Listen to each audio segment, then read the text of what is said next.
So let's finish out this topic and look at some phospholipid structures. So this is where we ended the last video. We were looking at the difference in composition of the phospholipid membranes.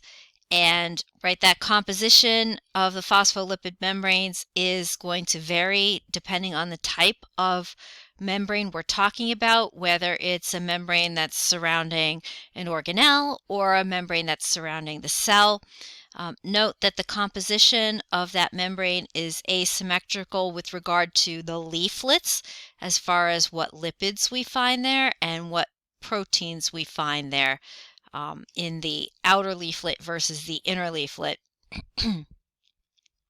And I already mentioned to you this box that's showing you the different most popular phospholipids and lipids. Cholesterol is not a phospholipid that we find in the cell membrane. So let's take a closer look at the structure of these different types of lipids. And so we have sphingolipids, and then we have phosphatidylcholine, phosphatidylethanolamine, phosphatidylserine, phosphatidylinositol phosphate, and phosphatidylinositol and ceramide. So we're not going to look at cholesterol now. Let's just look at the structure of these guys. And if we take a high-level view of the structure here, we have this class of molecules called phospholipids, and they are lipids plus a phosphate group in their structure, and they can be broken down into two major categories: the glycerophospholipids, which are glycerol based, and the sphingolipids, which are sphingosine based. So here's some key things to note about their structure, and let's start over here with the glycerophospholipids, because these are the ones that get all of the attention in Gen Bio as being phospholipids. So we have glycerol, which is a molecule that has 3 alcohols on a carbon backbone. So there's your glycerol. It's drawn there for you. And we have esterification of fatty acids, so where those OHs are attached. We are going to be attaching through ester linkages fatty acids. And so we're going to have 2 ester-linked fatty acids, and these would be your ester bonds here. Now, if we look down here at this carbon in the 3rd position, we are going to have a phosphate group, which is this, and then some, they're saying here, alcohol. The alcohol is like the X.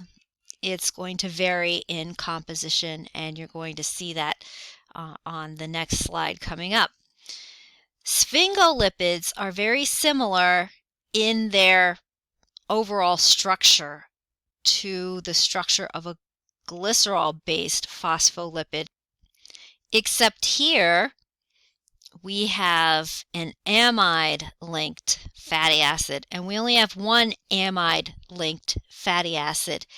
And then we have this tail of sphingosine, which acts as the second fatty acid, and you're going to see that in the structure coming up. And then we have here, at this position, a phosphate group, and then it's showing you here choline, but we don't always have choline. We have also other groups, so I'm going to put an X there because the identity of this box can change.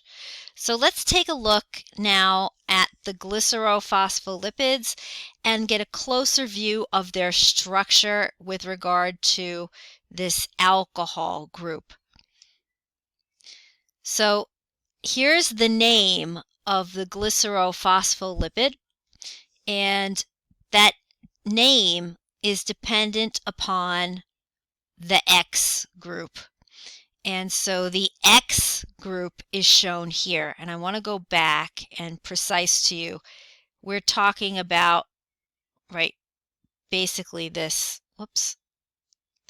we're talking about basically this being your X. So in the case of having an H, right, just a hydrogen at the position of what would have been your alcohol group.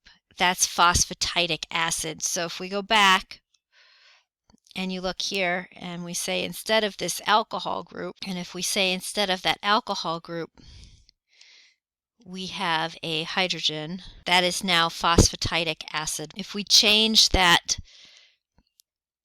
group to an ethanolamine group, we have phosphatidylethanolamine, which is abbreviated PE, phosphatidylethanolamine. And if you look at the structure here, we've got a carbon here and a carbon here. That brings us now to phosphatidylcholine. And in phosphatidylcholine, we have a choline group. And so we're going to take a look at the choline group. This is abbreviated as PC for phosphatidylcholine. And so I don't like the way that this is drawn, so I'm going to expand it for you. We have 3 methyl groups, and we're going to have a positive charge on that nitrogen. So that's another thing I'd fix when I come back to life as a textbook figure editor. And then to tie this structure of choline into something that hopefully is making more connections for you in your brain, here is, right, choline. We'll put it over here. There's a carbon. There's, whoops, carbon here, carbon here. Check this out. Guess what? Oh, there. Guess what that is now? Could it be acetylcholine?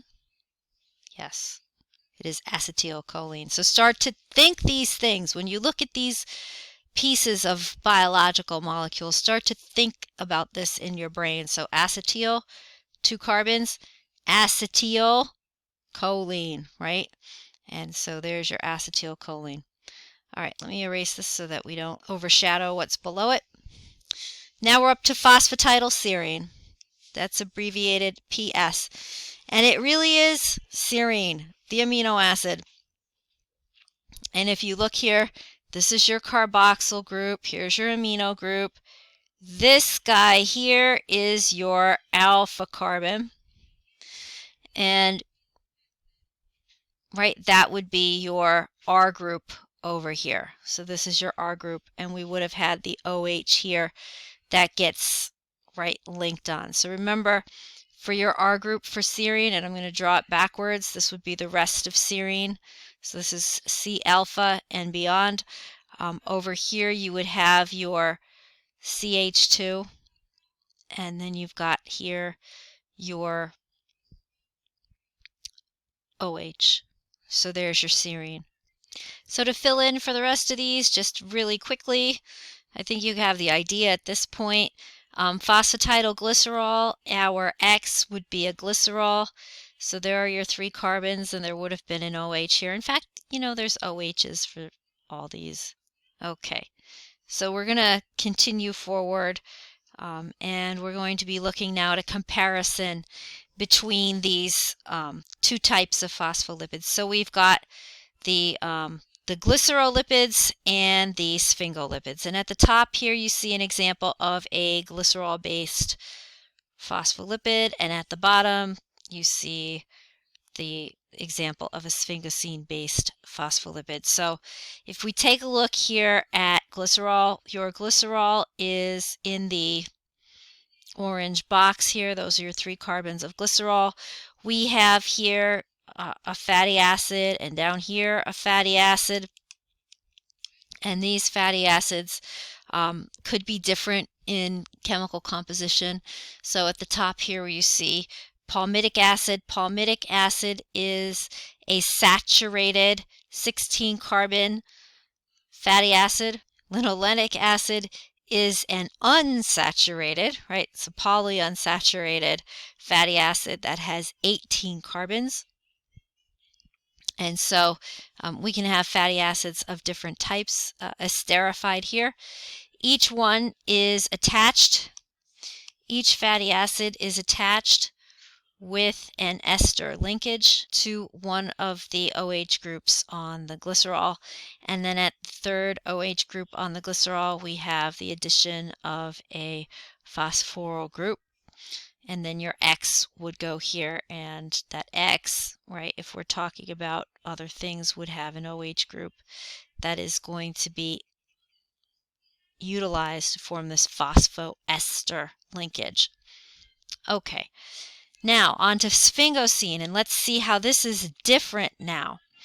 If we look at sphingosine, here is sphingosine, and sphingosine is the molecule that's in the orange box.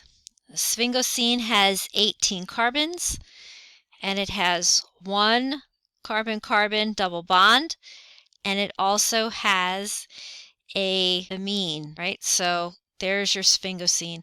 And these carbons are labeled 1, 2, 3. These are analogous to carbons 1, right, 2, 3 of glycerol above. And here in, right, a sphingosine-based lipid, we have one amide linked fatty acid. So here's your amide. And then we have the, right, the aliphatic tail of sphingosine acting as a second fatty acid in the molecule. And then we've got the head group that's going to be located here, and there will have been an OH at this position in the head group, and that's how we can link this through an ether linkage. So here there's an ether, and by the way, up here we have a phosphoester linkage. So that's a compare contrast of the glycerophospholipids and the sphingosine-based phospholipids, or the sphingolipids. Let's take a closer look at the X groups that we can have here for the sphingosine-based lipids. And so if we check, here they are. And if we have just a hydrogen at that X position, so if we go back, we say there's just a hydrogen right here, that will be ceramide. And so sometimes you can look at beauty products and they charge you big money for ceramide, and they say that it's great for skincare. So there's ceramide. Now you know what ceramide is. Next we see sphingomyelin. There's sphingomyelin, and sphingomyelin has as its X group phosphocholine. So here you can see, right, this would be your choline, and then we have a phospho, right, so that's our phosphocholine. In the case of the sphingomyelin, where we have a phosphocholine, of course, that would be a phosphoester linkage to the rest of the ceramide molecule. All right, and then we come to these glycolipids. If you think of glycolipids, definitely think of neurons. Glycolipids like glucocerebrosides, like cerebrum, right? And gangliosides, like ganglion. Think about nervous system and neurons. And so these are cases where we have carbohydrates as portions of those X groups. So let's take a look forward here. And if we take another look at the compare contrast of a glycerophospholipid versus a sphingolipid, we have at the top here phosphatidylcholine, which is, right, PC. And if we want to review the anatomy of this molecule, you could see these are the 3 carbons of our glycerol.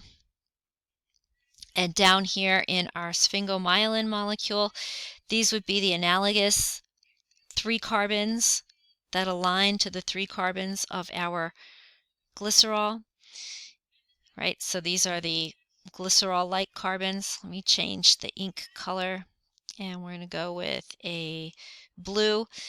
You'll see up here we have a fatty acid and a fatty acid both are linked by ester linkages, whereas down here we have only one fatty acid in our sphingomyelin molecule, and that one is connected via an amide link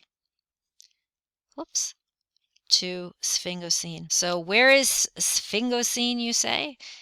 Shall I try to highlight it for you? So what is sphingosine?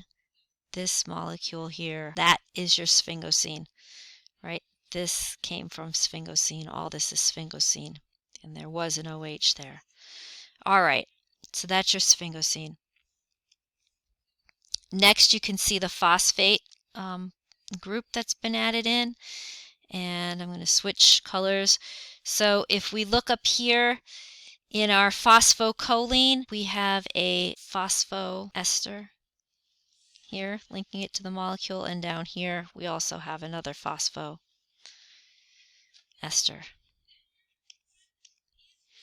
All right, so that's the deal. This portion of the molecule is the same in both cases, but by changing the base that it's attached to, we change the function and the nature of that molecule.